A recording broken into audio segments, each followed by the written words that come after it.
Across America and even around the world, people are struggling as inflation hits a 40-year high. Increases in the prices for food, utilities, and in particular, gasoline, are hitting family budgets hard. But what if you burned hundreds of gallons of fuel a day? Well, some farmers do, and higher prices for diesel, fertilizer, and other input items have them keeping a close eye on their bottom line. Typically, Shep Morris doesn't plow land before planting a crop. His equipment drills seeds into the ground without disturbing the topsoil. But this field has been out of production for some time and requires preparation. That means these tractors have to cross the field more times, burning expensive diesel fuel. But higher fuel prices are only the beginning of farmers' financial concerns. Fertilizer costs obviously are a huge one. So just for example, I think for diammonium phosphate, which is the primary product that we use to get our phosphorus out of and a little nitrogen, last year we paid around $340 a ton. This year, that average is going to be close to $1,150 a ton. So you're looking at a significant increase. Very similar for potash and nitrogen. Shep says one bright spot is that the prices he'll be paid for his cotton, corn, and sesame are also higher right now. He hopes that will help offset the increase in what it will cost to produce the 2022 crop. So our overall crop production cost for the year is hard to put an exact figure on right now because the year's not over with and prices keep going up on certain items. I would say we're looking anywhere from 30 to 50% in that range by the end of the year. Many Americans are dealing with higher prices for the things they have to have by cutting back in other areas. But Shep says that's not a viable alternative on the farm. Essentially cutting back also in a lot of situations means cutting yield. And so when you do a cost analysis of what you're doing with the potential with prices where that final price is kind of your, when you do a cost benefit analysis, it's worth it to go ahead and do it. But that also increases the risk for the farmer. If there's a drought or a hurricane that comes through and destroys the crop, the losses are that much higher. Still, Shep says he's learned from years of experience that the only way to keep farming is to keep farming. I feel like we've always done a pretty good job of managing our cost, and we just continue to do that. I think that, in my opinion, we look at this as a long-term problem, not a short-term problem. I think that, I think that commodity prices, I hope that they will continue to stay up to justify this, because if they don't, then you're going to have a reduction in essentially global output, and I don't know how well the world can take that right now. So, but we're basically just going to keep trying to do a good job and do what we do. Welcome to Alabama's Smart Yards. Our garden chores are easier with good tool maintenance. Today, David Koon will show us helpful tips for keeping pruners sharp.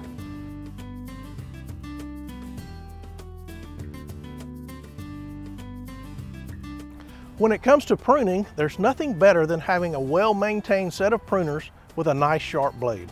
Not only will having sharp pruners reward you with easier cuts, but those cuts will heal better. Dull pruning tools are likely to tear plant tissue, increasing the likelihood of infection. You will need a few things to start your cleaning process: soft cotton rags, fine sandpaper, steel wool, light machine oil, penetrating oil, and a sharpening tool.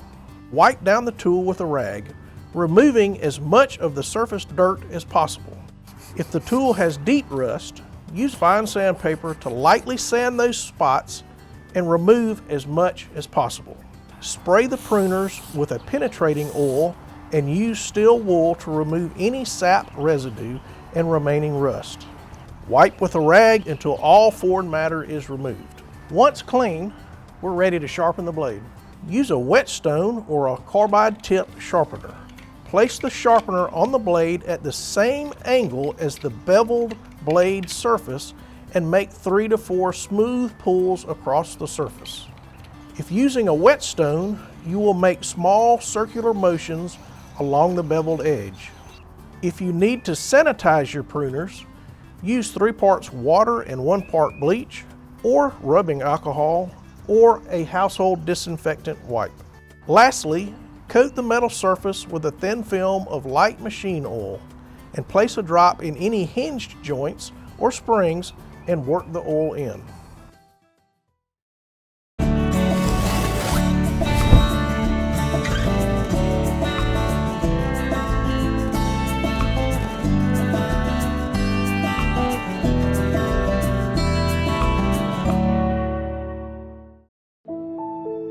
What we eat, what we wear. It all starts somewhere. And if it's good, it usually starts with a farmer. And that somewhere is right here in Alabama. In a field, in a barn, on a tractor. Right now, there's a farmer starting something good for all of us. And it all starts right here in Alabama. There's no such thing as downtime when you own a farm. This is your land. You tend it and try to get the most from it, no matter the weather or time of day. It's been that way for generations. And for generations, your local quality co-op store has been there for you, with a full range of agriculture supplies and services, from feed to fertilizer, seed to grain storage, and the right hardware for any application. You'll always find what you need, plus friendly, knowledgeable advice at your local quality co-op store. There's one near you. Get discounts on national brands and at local businesses with your Alpha Farmers membership. Members save hundreds with Ford, John Deere, Case IH, and Caterpillar. Plus, enjoy special rates at Choice and Wyndham Hotels. Benefits include rewards at Office Depot, Priester's Pecans, tourism destinations, and more. Download the Alpha Perks app, visit alphafarmers.org/perks, or stop by your local Alpha office and start saving today. Support healthy food from local farmers by purchasing a Farming Feeds Alabama license plate. The tag funds education and promotion efforts, including Ag in the Classroom, agricultural scholarships, and youth programs. Get your Ag tag today. For more Simply Southern, follow us on social media. And while you're online, visit our website, simplysouthern.tv.net. Simply Southern continues in a moment. Sweet Grown Alabama, we just saw it as such an amazing platform to be able to market for farmers and small Alabama businesses. Being a niche producer, a commercial mushroom laboratory, it's very important that we kind of get the word out about who we are, and Sweet Grown has been monumental in helping us do that. I think just support your local community, your neighbor. That's the backbone. Discover what's growing in your neck of the woods at sweetgrownalabama.org.